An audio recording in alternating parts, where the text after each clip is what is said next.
Fala galera, aqui é o professor Thiago e neste vídeo vamos fazer uma introdução à eletricidade. Antes de qualquer coisa, a eletricidade estuda os fenômenos relacionados às cargas elétricas. O termo elétron vem do grego e significa amante do âmbar. O termo remonta ao primeiro episódio conhecido sobre a manifestação da eletricidade.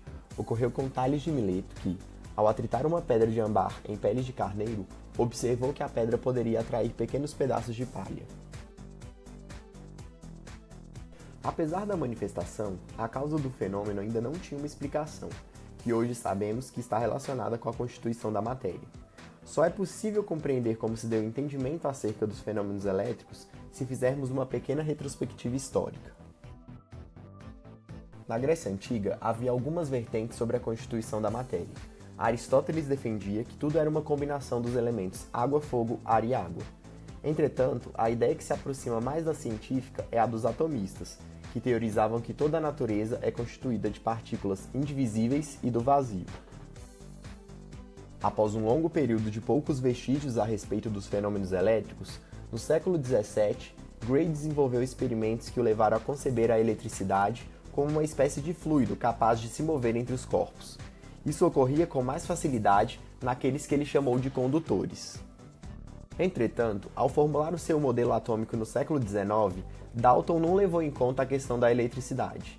Retomando os ideais atomistas, ele concebeu o átomo como algo semelhante a uma bola de bilhar, esférico, maciço e indivisível. Os átomos poderiam se combinar para compor diferentes substâncias.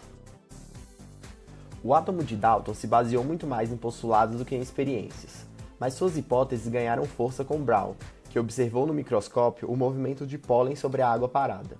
Posteriormente, Einstein explicou que o pólen era movido pelas moléculas de água.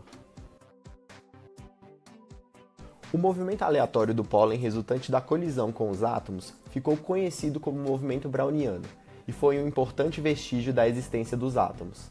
A difusão de um corante na água é um exemplo do movimento browniano. As moléculas descem no fluido devido ao seu movimento aleatório. A natureza atômica da matéria se consolidou durante o século XIX, mas foi no final desse século que a eletricidade foi associada ao átomo a partir das experiências de Thomson e Goldstein. O modelo do pudim de passas era caracterizado por uma esfera não maciça de carga positiva incrustada por elétrons. O modelo foi aperfeiçoado por Rutherford após bombardear uma folha de ouro com partículas positivas.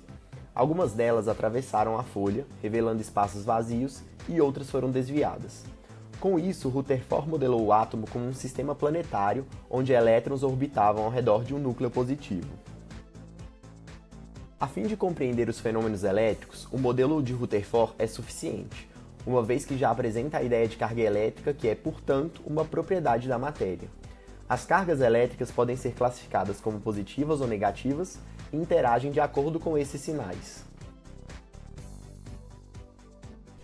Objetos com cargas opostas tendem a se atrair, ao passo que as que possuem sinais iguais se repelem. A carga resultante em um determinado objeto depende da predominância de partículas positivas, os prótons, ou negativas, os elétrons. Somente os elétrons possuem mobilidade para irem de um átomo a outro. E por isso, quando essa transferência resulta em um desequilíbrio entre as cargas positivas e negativas, ocorre um processo chamado eletrização. Quando há migração importante de elétrons dos átomos de um objeto para os átomos de outro objeto, a falta de pareamento entre prótons e elétrons faz com que os corpos deixem de ser neutros e passem a ser eletrizados. Quando o número de elétrons supera a quantidade de prótons, o objeto está negativamente eletrizado. E quando o número de prótons é maior, ele está eletrizado positivamente. Quando não falamos de um objeto, mas de um átomo em particular, o desbalanço de cargas caracteriza um íon.